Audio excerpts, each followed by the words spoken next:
Good, you're awake. Don't bother trying to move, your suit's disabled. I've got you hooked up to the jumpsuit maintenance frame. Well, it took me a while, but I finally figured out how you did it. I remembered that Agent 8 told me that when you broke house arrest, he found you back in your old apartment, without your suit. So that was the Gage that I know. And he jumped back into the past to enlist your help, right? Because he knew that he was being watched. You certainly are resourceful, aren't you? I didn't even know that that was possible. Just when I thought I had you under my control, you go and pull something like this on me. While you were unconscious, I looked at your evidence biochip. That's some pretty incriminating stuff. Looks like I've got no choice. I'm going to have to erase it and, mind wipe you. Well, at least you won't remember how painful it was.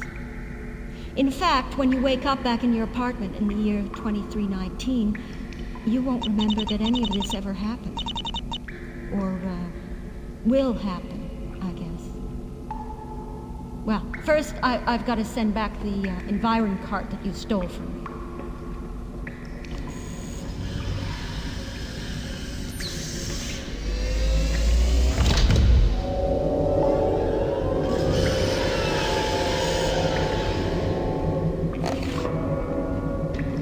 Well, despite your best efforts, humans are no longer the only beings capable of time travel. It's for the better, Gage, believe me. We just can't be trusted with such a powerful tool. Human nature would eventually drive us to use it for the wrong reasons. And if we're not the only ones with the technology, maybe we won't be as tempted to misuse it. My contact promised me that it would be given to every race of the symbiotree that wants it.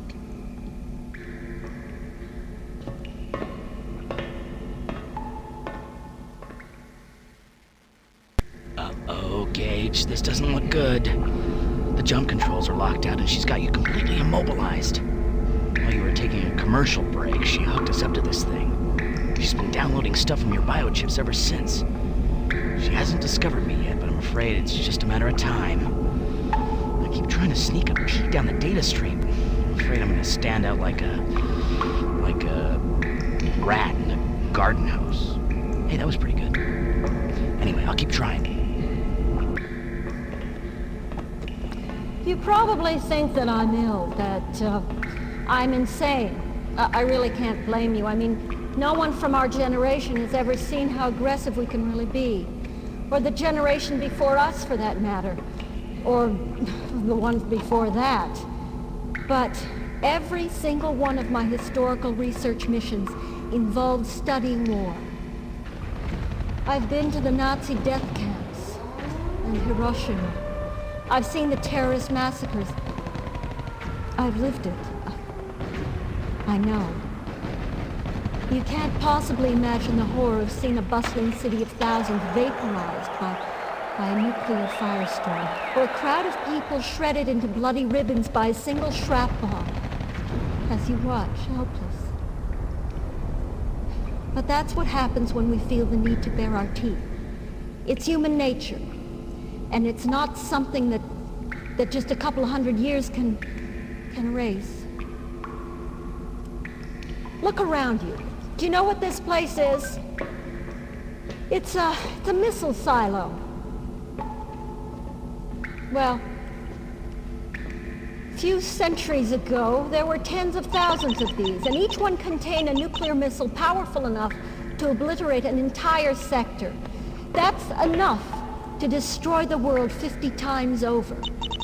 Yet just 3 centuries later, even before the physical reminders are gone, we're claiming that we've matured into a peaceful race of beings. How can we be that naive? That's it. She just hooked up the pipeline I needed. I'm gonna swim up and see if I can stop her. You probably figured out that I was the one that rigged the security grid. I had to be able to get the things I needed from the Pegasus warehouse without being seen. But when you started asking around about the mistake in the grid, well, I mean the future you, that is, I had to change my plans. So, instead of just sending the information to my contact, I came up with the idea of hiding it in historical artifacts. Artifacts from your research dates that were also slated for sale at the Louvre art auction. That way, all I had to do was tell my contact which items to buy, and the transaction was nearly impossible to trace. And if anyone started digging around because of what they saw, well, they'd discover the ripples and come straight back to you. I even found some valuable trinkets to plant in your locker if that happened. Just that one simple move would give you a motive and the court a scapegoat. But, I didn't want to have to do it. I never thought for a second that someone might accidentally discover the ripples. I mean, how often do we do manual scans? Someone must have been bored out of their minds that day. I'm sorry, Gage. I really am. If I could be the one that was arrested, if I could take responsibility for my actions, I would in a second, believe me. I had no choice. I don't want to do this to you, but if I don't, it will all have been for nothing. If they find out how the technology was spread, they'll be able to keep it from ever happening. That's the problem with time travel. Nothing's ever safe. That's why I had to do it. I had to even the playing field, even a little. I'm sorry if I'm making you an unwilling martyr to my cause, but that's just the way it's gotta be. Please understand. Why am I even bothering with this? You're not gonna remember any of this anyway.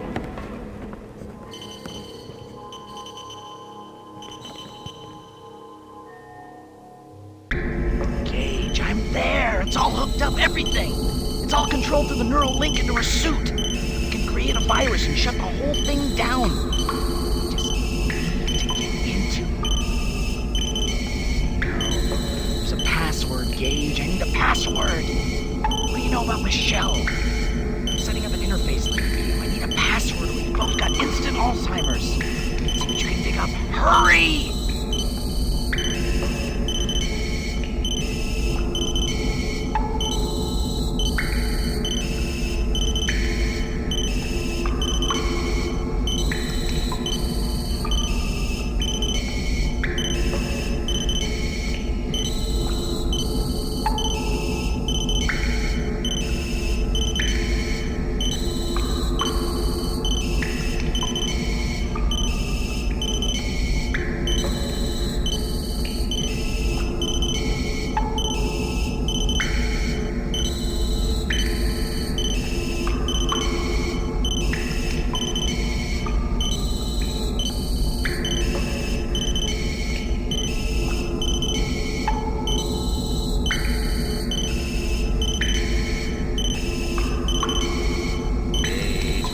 Options here. I need that password now.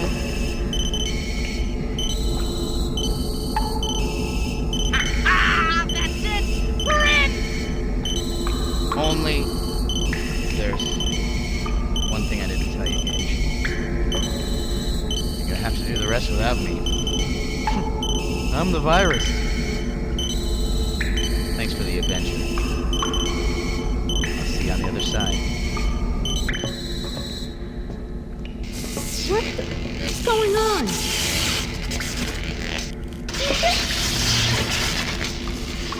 What did you do? What did you do?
our sponsor.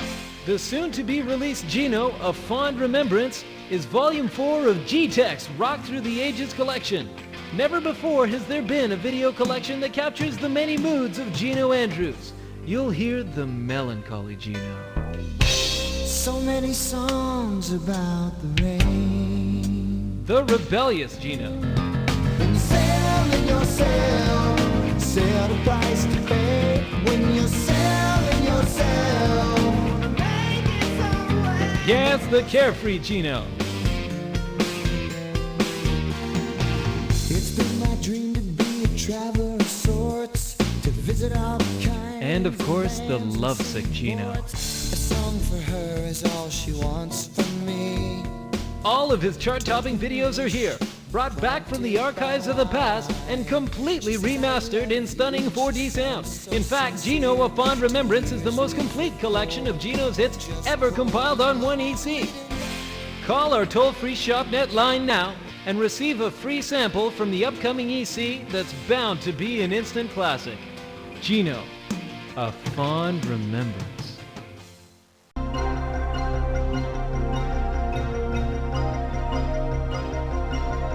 The ongoing saga of Gage Blackwood took a frightening twist this morning when the agent of the Deep Time Unit broke house arrest to jump 9 years back in time. Fortunately, the illicit time jump was detected and he was immediately apprehended by Agent 8 of the Temporal Protectorate. Although it's still not clear how and why Blackwood obtained the TSA jumpsuit, Temporal Security Agency officials did say that no distortion ripples have yet been detected, and that there is no reason whatsoever to believe that Blackwood has altered history in any way. Our Lisa Long has a report from TSA Administrative Headquarters.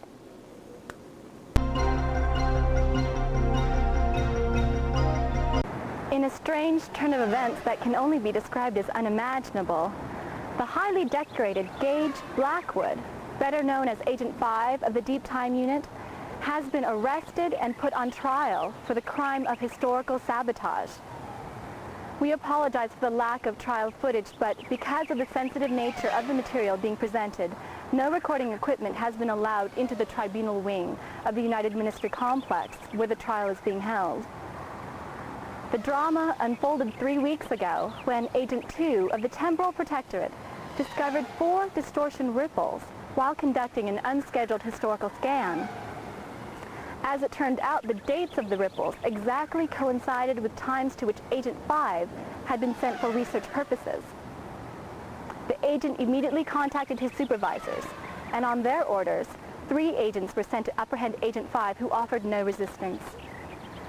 Later that day, more evidence was found in Blackwood's locker, suggesting that he had disobeyed Temporal Security Agency directives for personal gain. Unless deemed absolutely necessary, the TSA will not send agents to investigate or restore the distortions, as any further tampering with history may cause adverse effects, possibly even turning the ripples into full reality distortion waves.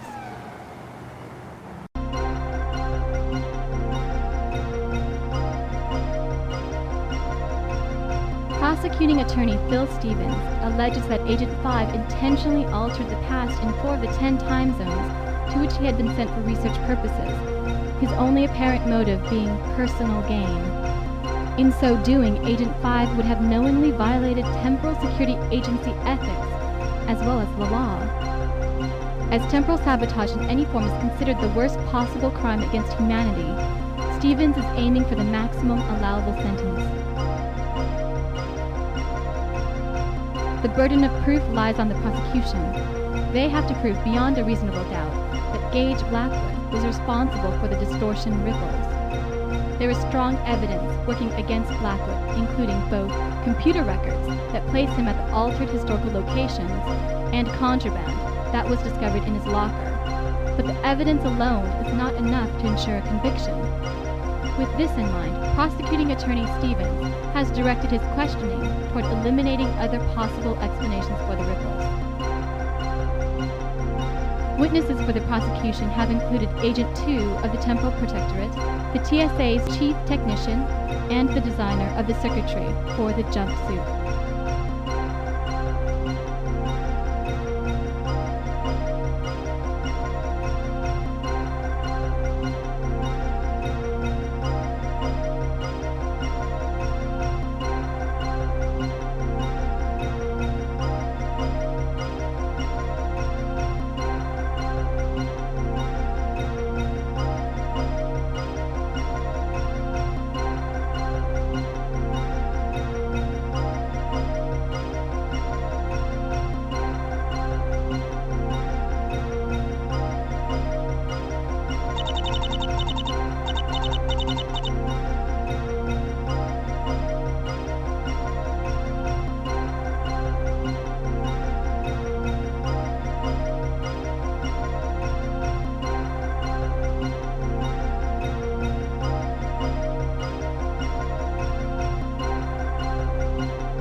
absence of an alibi or any evidence proving Agent 5's innocence, defense attorney Sandra Gallagher will be setting out to show, through the testimony of character witnesses, that it is not likely Mr. Blackwood committed the crime. If the defense can elicit some doubt of Blackwood's guilt, he will go free. Witnesses for the defense will include Agent 3 of the Deep Time Unit, Agent 8 of the Temporal Protectorate, the Commissioner of the Temporal Security Agency, and Agent 5 himself.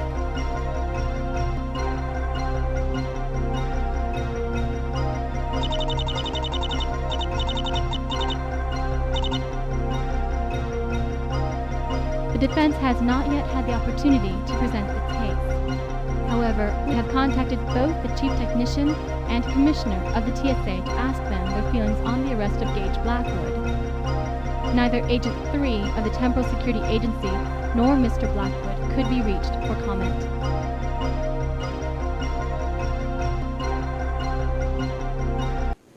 With us now is William Doughton, the TSA Chief Technician. He joins us live from the Temporal Security Agency Administrative Headquarters. Thank you for joining us, Mr. Doughton. Thank you, Mark. You've known Gage Blackwood for many years, and I understand that the two of you are good friends. Do you think he's guilty? Absolutely not. The thought that he could be guilty never even crossed my mind. I mean, friend or no, here you've got someone who's dedicated his whole life to protecting history and now stands accused of violating it. That's ridiculous. And if you don't believe me, look at his record. The man's a decorated hero. You can't overlook that fact just because it doesn't fit neatly into the story the prosecution's trying to sell. Isn't it true you testified that no one else made a time jump to any of the altered historical locations? No, actually I testified the scanners didn't register anyone making a time jump to those locations. But computers are only as intelligent as their human programmers. Now, I believe it's possible that someone could have shadowed Agent 5's jumps. If a second time traveler were to make a jump within a few seconds of the first into the same location, the chronolog scanners probably wouldn't recognize it as a second jump. Have you been able to test this theory? No, not yet. It's too dangerous. If two people were to travel through the same null time tunnel and land in the exact same place, well, their matter would mix and that would kill them. And you believe that someone found a way around this? It's possible, yes. Okay, well, thank you for your insights, Mr. Doughton.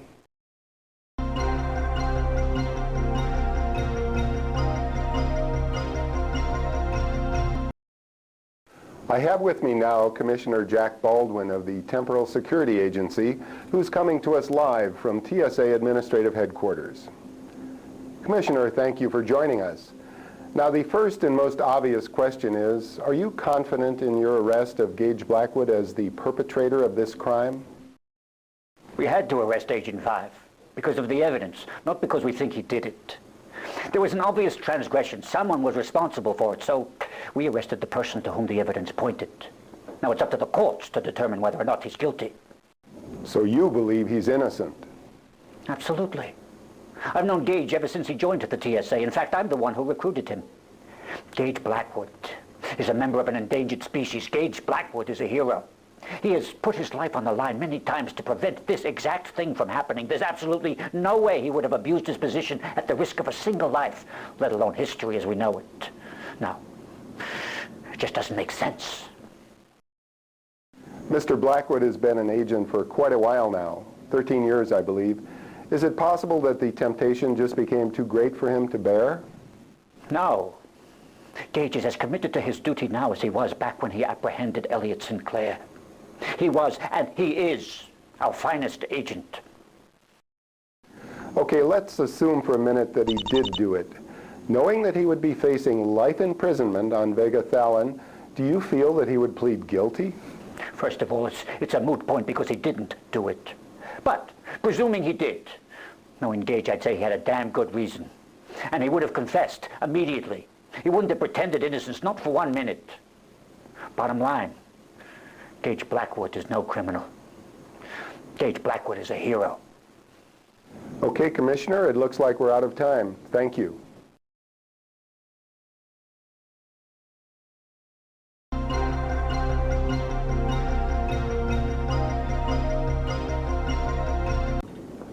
If Blackwood is indeed guilty, he has altered more than just the past. The future, too, will likely feel the results of his actions. The Deep Time Unit will probably be discontinued before ever realizing its full potential. But there is an even greater issue at stake. That is whether the Temporal Security Agency itself is more of a risk than a safety measure. Many feel that it should be shut down and everything related to time travel destroyed. Others argue that the technology has already been invented, so there's nothing stopping it from being reinvented for the wrong reasons. So in their opinion, the Temporal Security Agency must remain operational to safeguard against future acts of historical sabotage.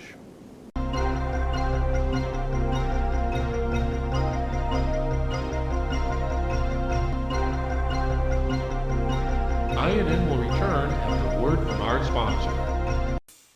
La peinture fraîche. Jote Latzande. Sasta Gorsht.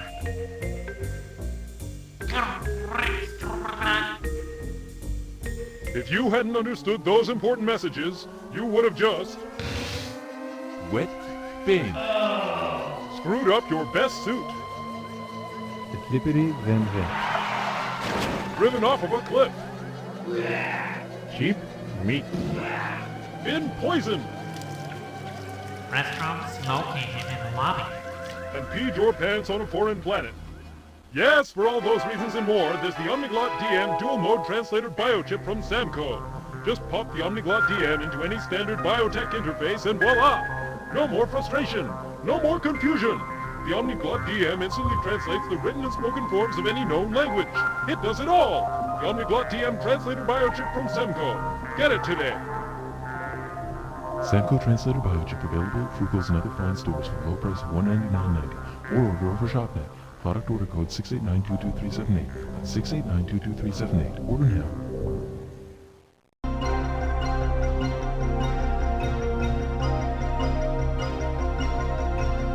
In a late-breaking update from the technology discussions, the Kryn ambassador Icarus moments ago stormed out of the talks, apparently frustrated with the lack of progress. The conflict began when the ambassador said, quote, "Even the Kryn can no longer deny the truth of the situation and that they don't understand how anyone could defend our right to keep such a hazardous technology." Until last week, Icarus maintained the Kryn's usual position, that each race should be allowed complete autonomy over its own technologies. But their attitude changed soon after Agent 5 was arrested. Since then, the Kryn ambassador has repeatedly tried to gain the support of all the other envoys in fighting for the abolishment of time travel. When this last plea once again met with resistance, Icarus launched into a tirade, exclaiming that if they had known better, they would not have voted to let such an obstinate and naive race as humanity into the symbiotree. He then abruptly departed. The talks will go on despite the Kryn withdrawal.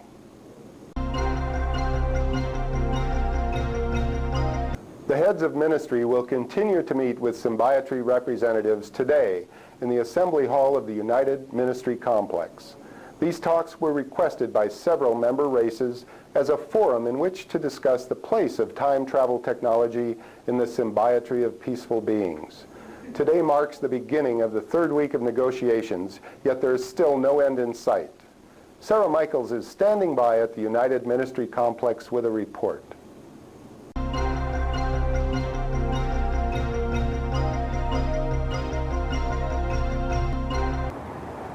Thank you, Mark. The main factor protracting the discussions is the inability of the symbiotree to decide what should be done with the technology. The representatives have formed three distinct factions whose strongly opposing views have caused them to remain tenaciously entrenched in a deadlock.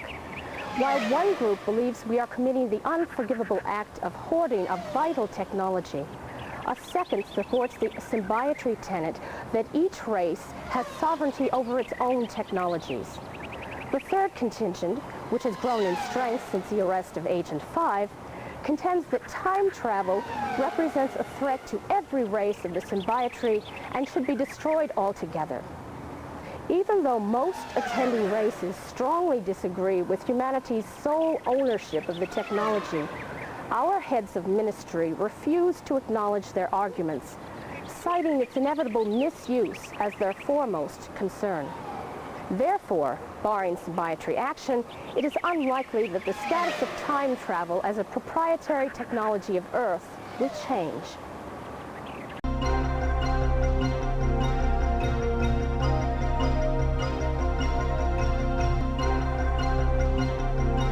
The opinion originally held by the majority of races represented at the talks is that time travel technology is an invaluable tool for self-discovery and, as such, should not be denied to any race. However, the Loxoni abandoned this position last week in favor of destroying the technology. Presumably, this sudden change of opinion was due in large part to the arrest of Agent 5, an unfortunate illustration of the danger of time travel.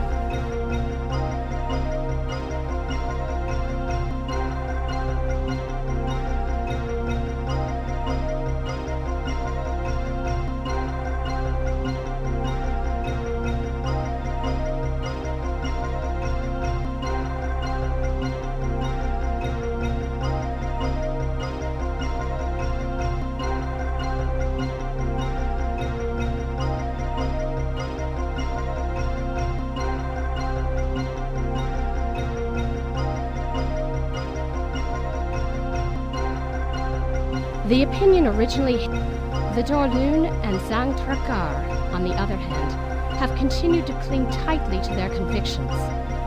They're of the opinion that this technology is far too important to be buried because of paranoia. Time travel, the Zhang Trakar argue, is like any other powerful tool. It represents a danger only if the user doesn't have the insight to take the proper precautions. And if care is taken, there should be no reason whatsoever to fear what should be the greatest advance the symbiotry has ever known.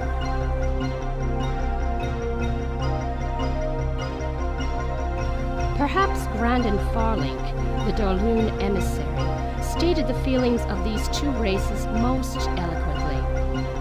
At long last, he said, we can all be in touch with our pasts. Each race can now know the truths of its history. No longer must time be wasted with painstaking research and endless conjecture, only to arrive at an uncertain understanding of the events that shaped history. The answers, all the answers, lie within our reach if only we have the will to grasp for them. The opinion... Despite being recently abandoned by the Kryn, two of humanity's staunchest supporters, the Sorolans and the Tsar, have continued to defend our right to autonomy over time travel technology. Like those that favor dismantling it, these two races would rather leave their past buried than risk losing it altogether. But unlike the others, the Sorolans and Tsar believe that humanity harbors a maturity beyond its years and can be entrusted with preserving the sanctity of history.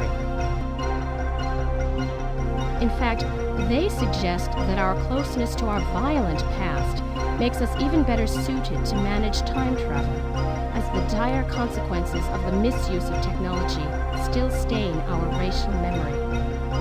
Unfortunately, theirs is a minority opinion. The prevailing response to this argument is that Earth's record with time travel speaks for itself. In just 10 years, there have already been incidents of deliberate historical sabotage, the latest of which allegedly involving an agent of the Temporal Security Agency. Our benefactors, however, dismiss the Elliott Sinclair and Gage Blackwood incidents as aberrant acts by disturbed individuals rather than a weakness of humanity as a whole. And they ask, as a sign of good faith and trust in the newest member of the symbiotry, that the future of time travel technology be left to our discretion. Despite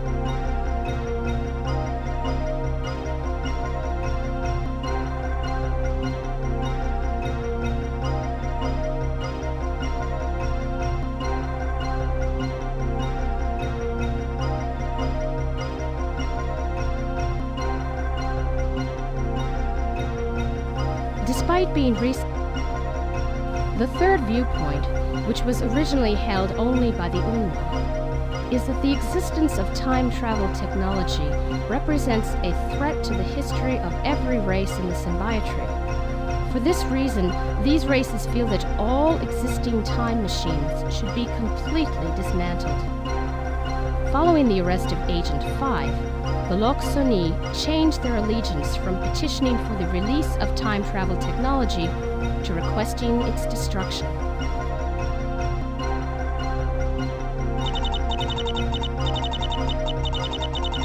They were joined by the Kryn, for whom this represents a break in their long-standing tradition of fervently supporting every race's right to sovereignty over its own technologies. The Loxoni now proclaim that the third viewpoint, which was they were joined by the Kryn, for whom this represents a break in their long-standing tradition of fervently supporting every race's right to sovereignty over its own technologies. The Loxoni now proclaim that if not destroyed, the technology must at the very least be put in the safekeeping of an elder race of the symbiotree. They cite security as their main concern.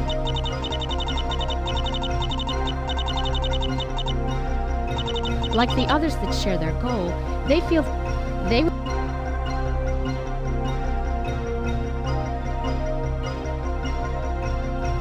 were joined by the Kryn. Despite the arguments made by the symbiotree envoys, it must be realized that time travel has not only the power to unlock Chancellor Allen emphasized his point by attesting that if all known time travel technology were destroyed and a new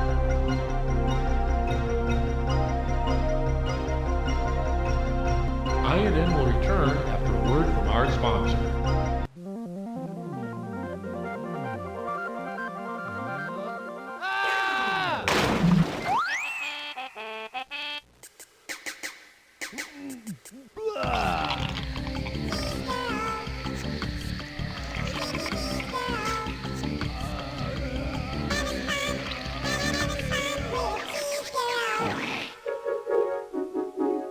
Cheese girl!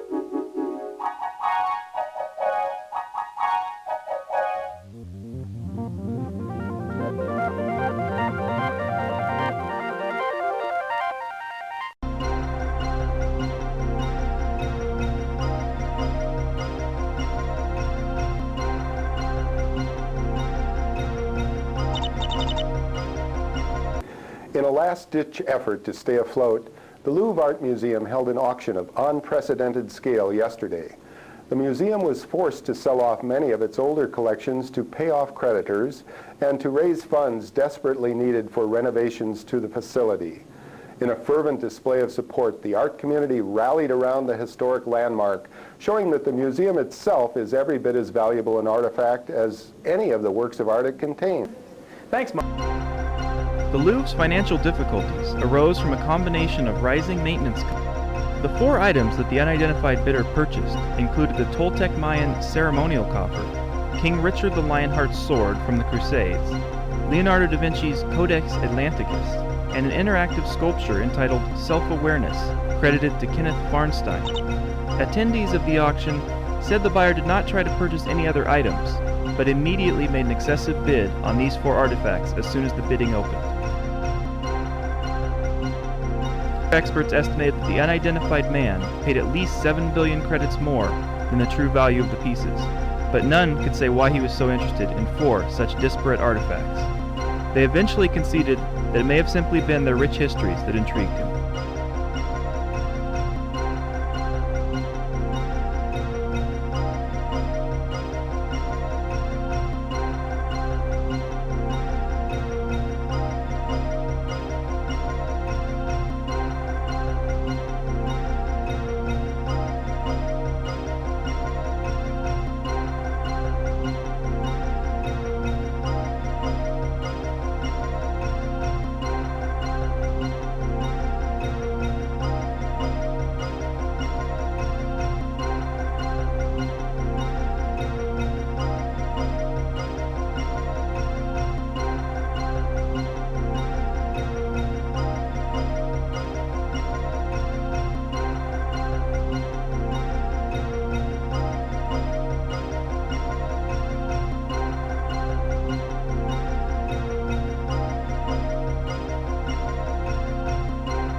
The 4 items that the unidentified bidder purchased included the toll...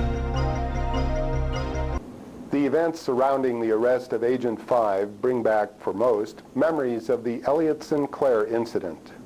That historic day 10 years ago could have turned out much differently if it weren't for Agent 5 of the Temporal Protectorate.